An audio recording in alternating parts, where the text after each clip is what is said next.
कल हमने एक चैप्टर स्टार्ट किया, बहुत ही काम का और बहुत ही रिलेवेंट चैप्टर, बहुत बड़ा चैप्टर है जिसका नाम है capital budgeting.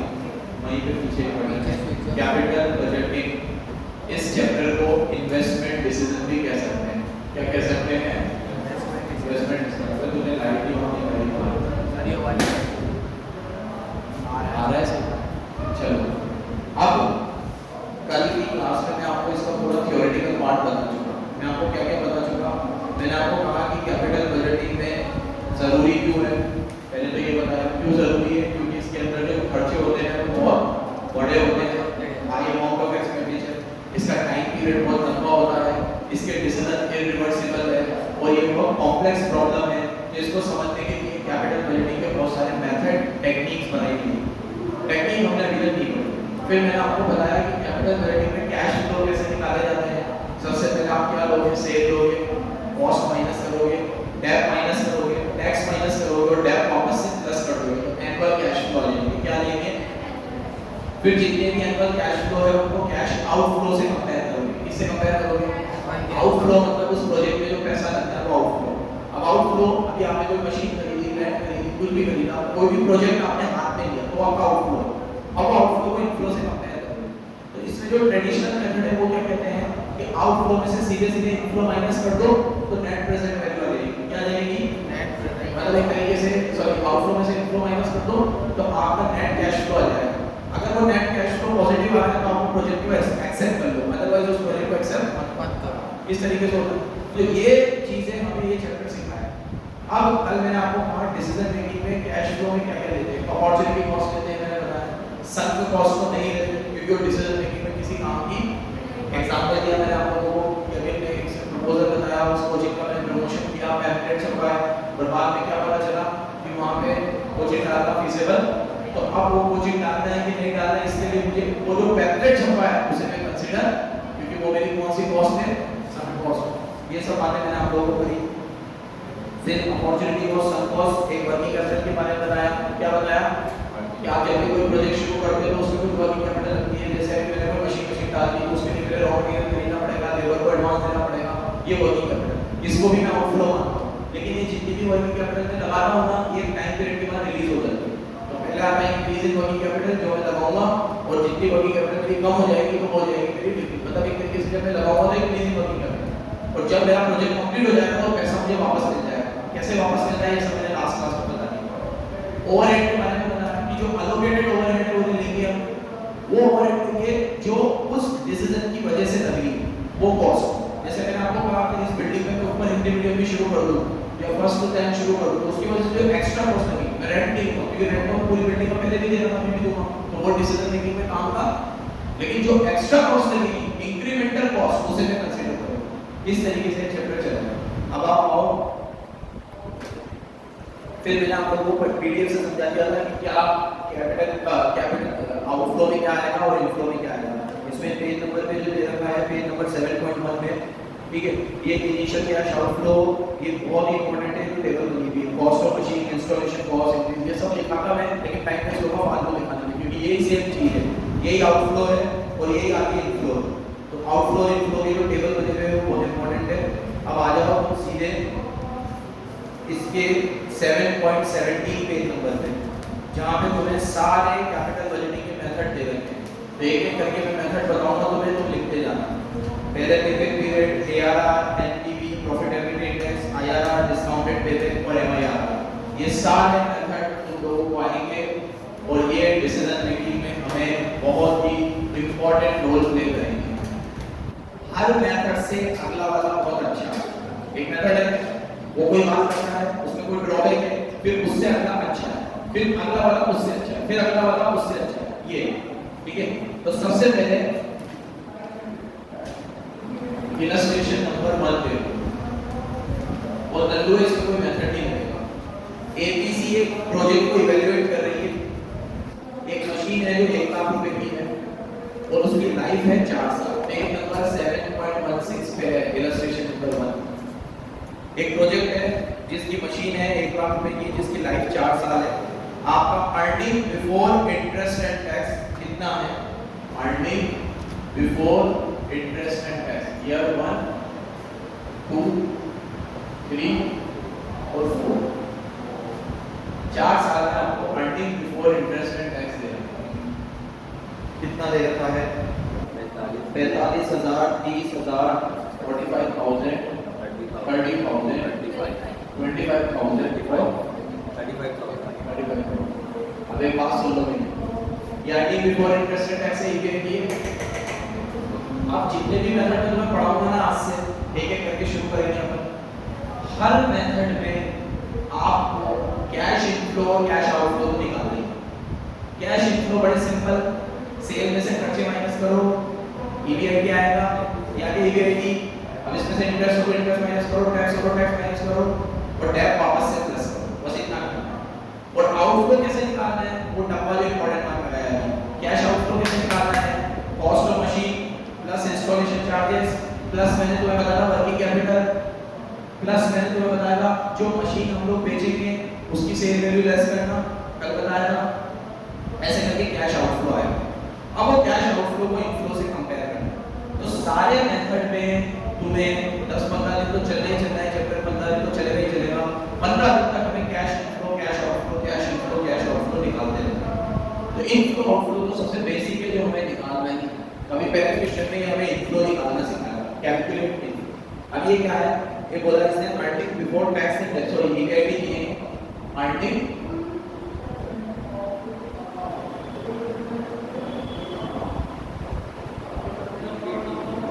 Before appreciation and tax. क्या है? Earning before. तो अगर बिफोर है मतलब इसने डेप्रिसिएशन माइनस नहीं किया, तो आप पहले डेप माइनस करोगे, फिर मैंने कहा था कि जो भी आएगा ये आ गया अर्निंग बिफोर टैक्स, फिर इसमें से टैक्स माइनस करोगे और डेप वापस से प्लस कर दोगे, डेप वापस से प्लस। तो पहले डेप निकालना पड़ेगा, तो डेप तो हम बचपन से निकालते आए हैं। देखो ये मशीन कितने की है? ये मशीन 1 लाख की है।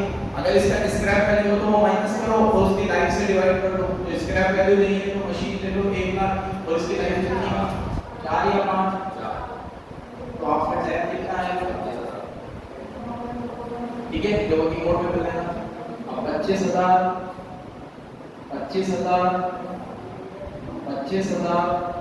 और 25,000, तो ये बचा आपका 20, ये बचा आपका 5, ये हो गया 0 और ये बचा आपका 10। अब इसमें से लेस करेंगे टैक्स, कितना है? 20%। तो ये आ गया 4, ये आ गया 1,000, ये आ गया 0 और ये आ गया 2, 20% है। आप डेप वापस से प्लस कर देंगे, ऐड, तो आपका क्या आ जाएगा? Annual cash inflow. क्या आ जाएगा? डेप प्लस क्यों करते हैं ये सब बातें कल हो गई। तो आपके ये 20 में से 4 जाएंगे, कितना बचा? 16 और डेप कितना है आपका? 25 है ना, तो 25 25 25 25। मैंने शॉर्टकट में एक कॉलम कम बनाया है, 20 में से 14 जाएंगे तो 16 का भी कॉलम आएगा। तो 20 में से 4 जाएंगे 16, 16 में 25 जोड़ दो 41, इधर 29, इधर तो सिर्फ 25, 33 और इधर 33। सिंपल है। हर क्वेश्चन में ये बेसिक रहेगा, इनफ्लो तो निकालना है। आप किसी क्वेश्चन में क्या होगा कि अर्निंग से स्टार्ट नहीं करना, सीधे सेल से स्टार्ट करना है। वो बोलेगा कि एक मशीन जो हम खरीद रहे हैं ना उससे हमारी इतनी सेल बढ़ जाएगी, तो पहले सेल लेना, फिर बोलेगा कॉस्ट बढ़ जाएगी तो सेल में से कॉस्ट माइनस करना, अर्निंग करना। बाकी का प्रोसेस यही है, अर्निंग में से डेप माइनस करना, टैक्स माइनस करना और डेप वापस से प्रोसेस चलता है। कोई दिक्कत? हाँ, किसी क्वेश्चन में ये बोलेगा वो कि इनफ्लो का मतलब सेल बढ़ना नहीं होगा। आज मैं कोई मशीन ले रहा हूँ और उससे मुझे 2 लेबर कम लगाने पड़ेंगे मुझे, तो उनकी सैलरी बच जाएगी, तो सेविंग भी एक तरीके का इनफ्लो होता है। तो वो ये बोलेगा हमें किसी क्वेश्चन में क्या बोलेगा कि ये मशीन अगर आप खरीदोगे ना तो इससे आपको 10 लेबर कम लगाने पड़ेंगे और एक लेबर की सैलरी 20,000 रुपए है, तो 2 लाख की सेविंग हो गई, वो सेविंग लगेगा। ये मशीन अगर आप खरीदोगे ना तो इससे आपको इनडायरेक्ट मटेरियल कम लगेगा, वेस्टेज कम होगा, 1 लाख रुपए की सेविंग, वो बोले तो मतलब इनफ्लो दो प्रकार के होते हैं, एक तो सेल में से खर्चे माइनस करके इनफ्लो आते हैं और एक इनफ्लो होता है सेविंग इन कॉस्ट। क्या होता है? सेविंग। तो किसी किसी क्वेश्चन में सेविंग इन कॉस्ट को भी हम इनफ्लो मानेंगे, ये बात याद रखना, समझ गए बराबर? चलो नेक्स्ट, इसको मैंने हटा दिया। अब एक एक करके मैं मेथड लूंगा। तो सबसे पहले आ रहा है पे बैक पीरियड मेथड। क्या आ रहा है? पे back period method. Capital budgeting के मेथड स्टार्ट कर रहा हूं। एक बात याद रखना, मैंने तुम्हें इनफ्लो और आउटफ्लो के बारे में थ्योरी में बताया है, दिखाया नहीं है। आप चाहते हो कि कॉपी में सारी चीजें बराबर मेंटेन रहे, तो जो इनफ्लो के बारे में मैंने दिखाया वो आप उतार लेना, और आउटफ्लो के बारे में जो डब्बा दे रखा है वो डब्बा है ऐसे भी उतार लेना, तो इनफ्लो और आउटफ्लो एक पेज में, ताकि हमारे कॉपी में सारी चीजें रहें। ठीक है, अब मेथड यहां से शुरू होते हैं। इसमें पहला मेथड है पे बैक पीरियड मेथड। क्या नाम है इसका?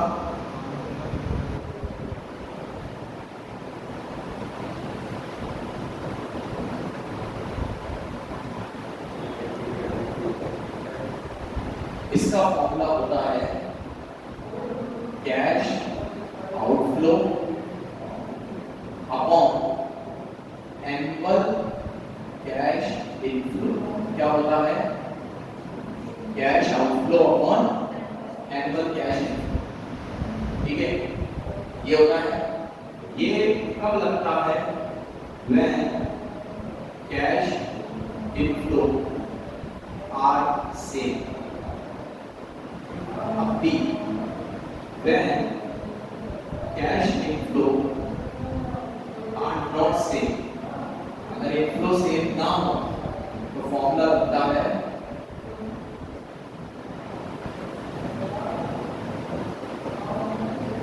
Inspection method. क्या लगता है? अब ये क्या है क्या नहीं है ये ध्यान से समझे जाना, समझा जाना।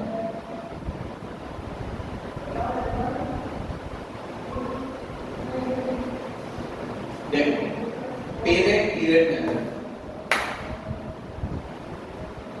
मैं हर मेथड के बाद पहले उस मेथड को पढ़ाऊंगा, उसके क्वेश्चन कराऊंगा, फिर उस मेथड की कुछ बुराइयां बताऊंगा, वो बुराइयां अगले मेथड में नहीं होंगी, फिर अगले में कुछ बुराइयां होंगी तो अगले में नहीं होंगी।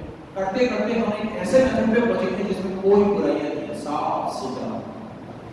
हर मेथड के ड्रॉबैक और थ्योरी में इनके डिसएडवांटेज भी आ सकते हैं कि इस मेथड का डिसएडवांटेज है। जो मैं थ्योरी में बताता जाऊं वो याद भी रखना, क्योंकि इसमें से कई बार थ्योरी भी आती है, थोड़ी सी आएगी, 2-3 नंबर की, ज्यादा नहीं लिखना, और ऐसी आएगी जो आप आराम से लिख सकते हो। देखो पे बैक पीरियड, ये मेथड ये कहता है कि आप किसी भी प्रोजेक्ट को इवैल्यूएट करने के लिए उसका पे बैक पीरियड निकालना। पे बैक पीरियड का मतलब होता है how much time that investment will take in recovering the whole amount of expenditure incurred on that project. कि किसी भी प्रोजेक्ट में हमने जो पैसा लगाया है उसकी रिकवरी में हमें कितना टाइम लगेगा। अगर वो पे बैक पीरियड उस प्रोजेक्ट की यूजफुल लाइफ से कम है तो प्रोजेक्ट एक्सेप्ट कर लो, और अगर वो पे बैक पीरियड उसकी यूजफुल लाइफ से ज्यादा है तो उस प्रोजेक्ट को एक्सेप्ट मत करो। ये कहता है पे बैक पीरियड मेथड। क्या कहता है?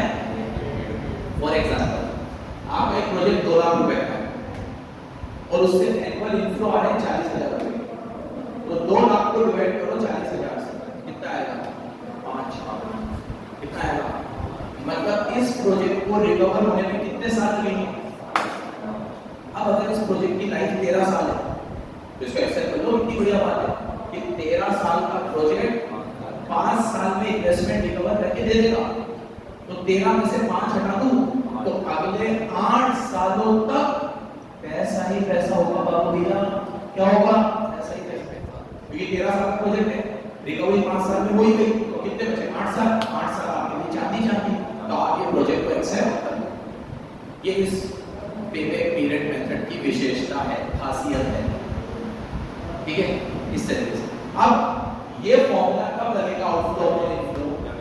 मैं फिर बोल रहा हूँ, ये आउटफ्लो और इनफ्लो कैसे निकलेंगे ये मैंने तुम्हें दिखाया नहीं है, बता दिया है। कैश आउटफ्लो कैसे निकलेगा? उस मशीन की कॉस्ट, उस मशीन में जो इंस्टॉलेशन के खर्चे लगे वो, उस मशीन में जो वर्किंग कैपिटल लगी वो, उस मशीन से पहले अगर पुरानी मशीन सेल करिए तो उसका सेल वैल्यू माइनस करना है, ठीक है। ऐसे करके आपको क्या निकालना है, कैश आउटफ्लो। और इनफ्लो तो बड़ा सिंपल है, इनफ्लो कैसे निकालना है, सेल में से सारे खर्चे minus debt minus tax minus और डेट वापस से प्लस। ये मेथड समझ में आएगा पेमेंट पीरियड क्या है। ये हमें बताता है कि इन्वेस्टमेंट रिकवर होने में कितना समय लगेगा। अगर इन्वेस्टमेंट रिकवर होने में जो समय लगता है वो प्रोजेक्ट की लाइफ से कम है तो एक्सेप्ट, और लाइफ से ज्यादा है तो रिजेक्ट, वो प्रोजेक्ट को एक्सेप्ट करो। अब इसमें जो ड्रॉबैक है वो बात करेंगे, इसमें कुछ बुराई है। पहले ये फॉर्मूला कब लगेगा जब इनफ्लो से, अब जैसे कोई प्रोजेक्ट 2 लाख का है और इनफ्लो पहले साल में 40 है, दूसरे साल में 60, तीसरे साल में 30 है, चौथे साल में फिर 40 है, तो क्या हुआ, फॉर्मूला है आउटफ्लो अपॉन इनफ्लो। तो आउटफ्लो तो 2 लाख है, इनफ्लो क्या हुआ, तो हर साल अलग अलग है। एनुअल इनफ्लो लेना है, एनुअल क्या लेना है, अभी तुम में से कोई बोल रहा था सर टोटल करके ले लो, आओ लो टोटल करके ले लो, सारे इनफ्लो में सारे आउटफ्लो, पेमेंट पीरियड कैसे निकालना, पेमेंट पीरियड निकालने के लिए नीचे एनुअल इनफ्लो लेना है, तो एनुअल इनफ्लो तो हर साल अलग अलग है। इस that A project payment period inspection method से है, मैंने नाम दिया इंस्पेक्शन। इंस्पेक्शन मतलब पता लगाएंगे हम पेमेंट पीरियड लॉजिक से, कैसे लॉजिक से, कोई फॉर्मूला कैसे करके बनाना। स्टार्ट करें तो पेमेंट पीरियड के 2 एग्जांपल लेते हैं। एग्जांपल नंबर 1, अगर आपको एनुअल कैश इनफ्लो दे रहा है 40,000 और आपको कैश आउटफ्लो दे रहा है 2 लाख, प्रोजेक्ट की लाइफ 10 इयर्स है, कितनी है, तो पे बैक पीरियड कितना आएगा, कैश आउटफ्लो कितना है 2 लाख, इनफ्लो कितना है 40,000, तो पे बैक कितना आएगा 5 इयर्स। क्या 5 ईयर 10 ईयर से कम होता है तो प्रोजेक्ट शुड बी एक्सेप्टेड, क्या लिखोगे नीचे। अब एक बात मतलब है, अगर यहाँ 2 प्रोजेक्ट होते हैं तो दोनों में से कौन सा एक्सेप्ट करना चाहिए हमें,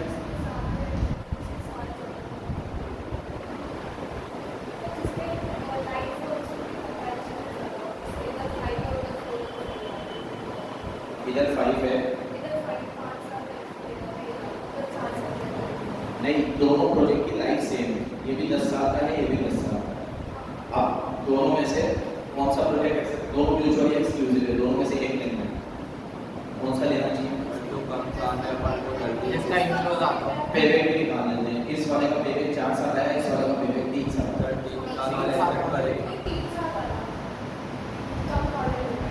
3 वाला, क्योंकि 3 वाला लेंगे ना, क्योंकि 3 वाले में साल 3 साल में रिकवर हो रहा है तो बाकी के साल प्रॉफिट, ठीक है।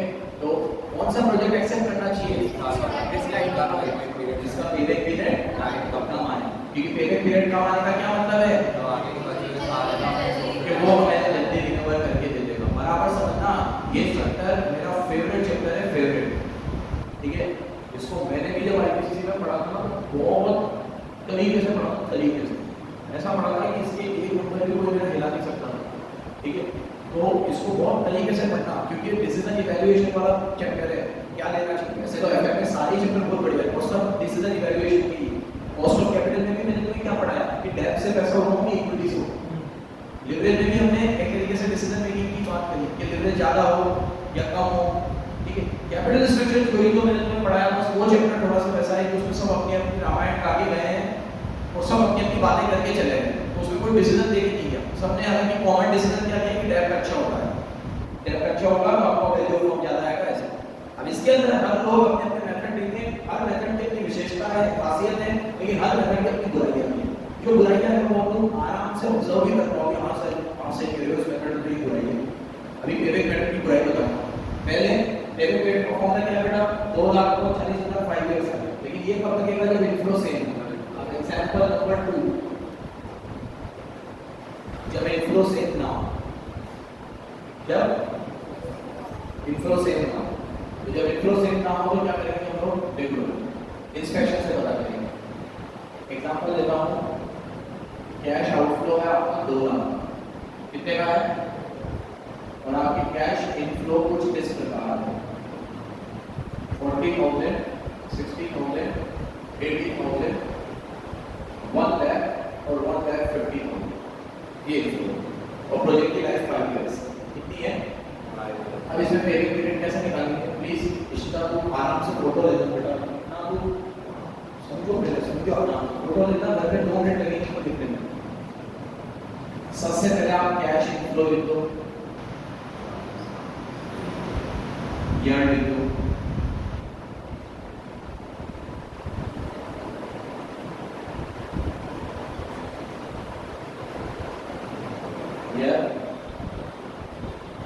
कैश इनफ्लो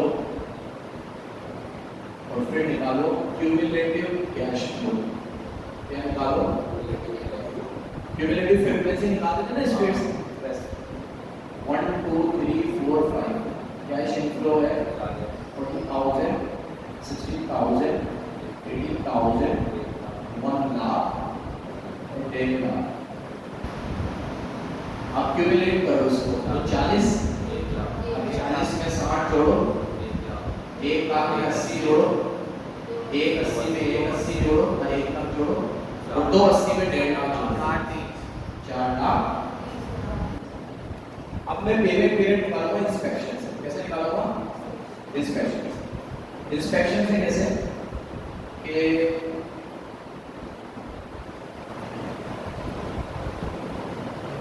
आपको पेमेंट पीरियड का मतलब पता कि जब हमारा इन्वेस्टमेंट रिकवर हो रहा है उसे हम क्या कहते हैं, मतलब कितने साल में हमारा इन्वेस्टमेंट रिकवर हो रहा है। ठीक है, अब यहाँ इन्वेस्टमेंट हमारा 2 लाख का है, क्या पहले साल में 2 लाख रिकवर हो रहे हैं, दूसरे साल में, तीसरे साल में, चौथे में हो। तो पेमेंट पीरियड 3 साल से ज्यादा आएगा, 4 साल से कम आएगा, 4 साल से कम आएगा, 3 से ज्यादा। इसका फॉर्मूला भी है, लेकिन मैं फॉर्मूला नहीं चलो, तुमको लॉजिक से पता लगा लोगे कि ये तो तुम्हें पता चल गया 3 से ज्यादा आएगा, 4 से कम आएगा, तो यहाँ देखो 3, क्योंकि 3 से तो ज्यादा आएगा प्लस और 4 से कम आएगा। अब बोर्ड पे मेरे को रिकवरी करनी थी 2 लाख, उसमें से 180 की रिकवरी मैं कर चुका 3 साल में, तो अब कितनी बची, आपको 20,000 की रिकवरी में चौथे साल में कर दूंगा, लेकिन चौथे साल में मेरा इनफ्लो 1 लाख, तो divide by 1 lakh, 20,000 divide by 1 lakh करो कितना है 0.2, तो 3.2 इयर्स क्या आएगा। इसका लॉजिक क्या था कि 180 की रिकवरी तो 3 साल में हो चुकी, तो 3 को मैंने इधर, तो मुझे रिकवरी करनी थी 2 लाख की, 2 लाख में से 180 की रिकवरी हो चुकी है, तो अब कितनी करनी है 20,000। अब जो अगला साल आएगा उसमें मैं कमाई तो 1 लाख की करूंगा, तो अगर 1 लाख की कमाई करने के लिए मुझे पूरा साल लगेगा, तो 20,000 कमाने के लिए कितना टाइम लगेगा, 20,000 divide by 1 lakh, 0.2 years, 0.2 years into 12 कर लो, मंथ में निकाल दो 0.2 इनटू 12, 2.4 मंथ, कितने महीने लगेंगे 2.4 मंथ, तो डेज में करना होगा, तो 365 कर लो, 0.2 इनटू 365 कर लो, कितने दिन लगेंगे 73 डेज, कितने दिन लगेंगे। अब अगर मान लीजिए 73 डेज सही आया है कि नहीं आया, इसको भी क्रॉस चेक कर लो। तुम 1 लाख रुपए कमाते हो तो लिखो 1 लाख डिवाइड बाय 365 दिन में कमाते हो, तो इनटू 73 डेज में कितने कमाओगे, 20 ही कमाना होगा मुझे, तो 20,000 कमाऊंगा मैं कितने दिन में 73 डेज में, और 180 कितने साल में 3 साल, तो मेरा पेमेंट पीरियड आया 3 साल 73 डेज, और महीने में बोलूं तो 3 साल 2.4 मंथ। क्या ये बात समझा पा रहा हूं मैं आपको, इसे कहते हैं पेमेंट पीरियड बाय इंस्पेक्शन, इसको मैंने नाम दिया है। कैसे पता लगाया हमने, इंस्पेक्शन, कैसे पता लगाया, समझ में आया तो वापस बताओ, एकदम क्लियर है। कब लगेगा बेटा ये, जब इनफ्लो सेम ना होगा, अब जब इनफ्लो सेम ना हो, जैसे कभी 40, कभी 60, कभी 80, कभी 1, कभी 1.5, तो मैंने क्या करो, क्यूमुलेट करो, क्यूमुलेट करने के लिए पता लगाओ पेमेंट पीरियड कहां लाया करेगा, तो मैंने पता लगा लिया कि 3 साल के बाद और 4 साल के बाद, लेकिन 3 साल में मैं कितनी रिकवरी कर चुका हूं 180, तो अब 2 लाख में से 180 की रिकवरी कर चुका हूं, तो 2 लाख में से मैंने 180 माइनस कर दिया, तो कितने बचे? 20,000। अब 20,000 की रिकवरी करने में मुझे कितना टाइम लगेगा? 1 लाख की रिकवरी करूंगा मैं 24 साल, तो डिवाइड कर दिया मैंने इसको 1 लाख से, 20,000 डिवाइड बाय 1 लाख तो 0.2, तो मतलब 0.2 महीने में रिकवरी करूंगा मैं। कितने महीने में? 0.2 इयर्स, 0.2 इयर्स। तो महीने में कन्वर्ट करा, वैसे महीने में जरूरत नहीं है, 3.2 आपका आंसर है। क्रॉस चेक करना भी बता दिया मैंने। कोई दिक्कत है भाई? मेरे लाल पक्का बढ़ो आगे, इसका फोटो ले लो। देखो अब बुक पे चलते हैं, बुक से कोई चीज छूटनी नहीं चाहिए। 7.18 पेज नंबर पे आपको पेबैक पीरियड का फॉर्मूला दे रखा है कि अगर यूनिफॉर्म कैश फ्लो हो तो क्या लगाना है? Total investment upon expected after tax cash flow. वही होगा, मतलब फॉर्मूला क्या होगा?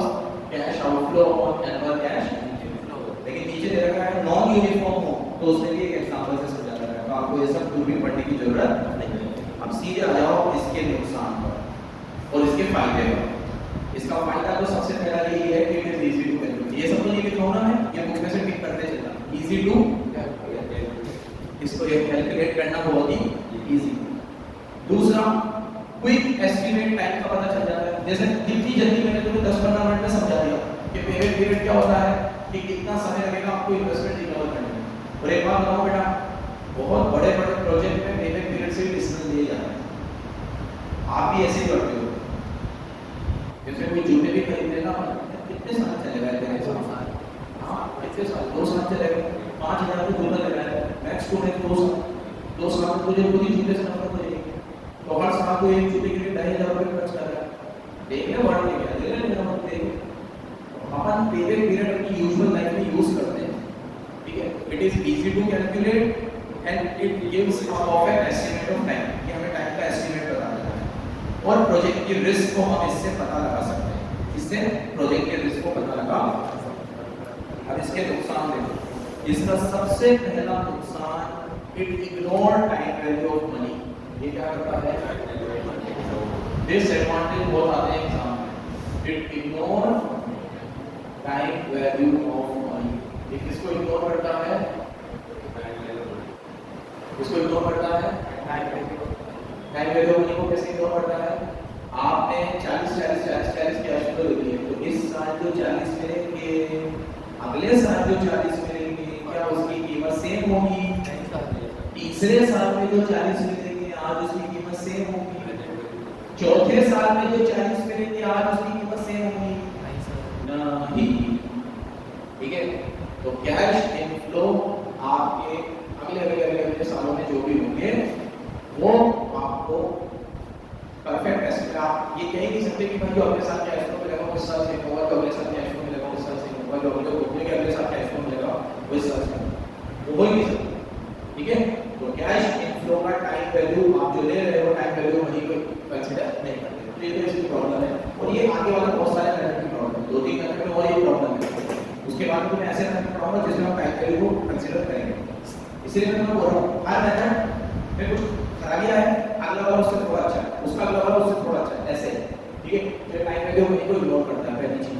दूसरी चीज सबसे इंपॉर्टेंट, ये cash flow after payback period को इग्नोर करता है। इसको मैं एग्जांपल समझाता हूं। एग्जांपल नंबर 3, मेरे पास महक एक प्रपोजल लिखा है। महक ने मुझे कहा कि सर आप है ना ये कैफे डालो यहाँ पर कन्वर्टी, ठीक है? 20 लाख रुपए का प्रोजेक्ट है, 20 लाख रुपए का प्रोजेक्ट है। आप यहाँ पे बहुत बढ़िया काम करोगे, ठीक है? मैंने कहा ऐसे मुंह से तो मैं यकीन नहीं करता, तो मुझे पूरी वर्किंग करके देता। जैसे मैं ठीक है सर वर्किंग करके देता। जैसे मुझे कहा सर ये 1 2 3 4 5 6, ठीक है?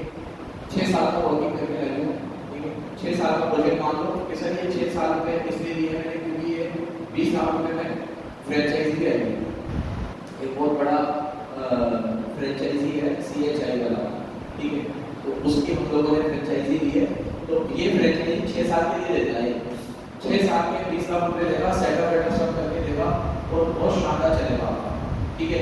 तो सर पहले साल में आप 5 लाख कमा लोगे, फिर आप 3 लाख, फिर आप 5 लाख, ठीक है, फिर आप 8 लाख, ठीक है, या ऐसा कर लो कि ये ग्रेजुअली बढ़ेंगे, तो ये 8, फिर ये हो जाएंगे 10, और फिर ये हो जाएंगे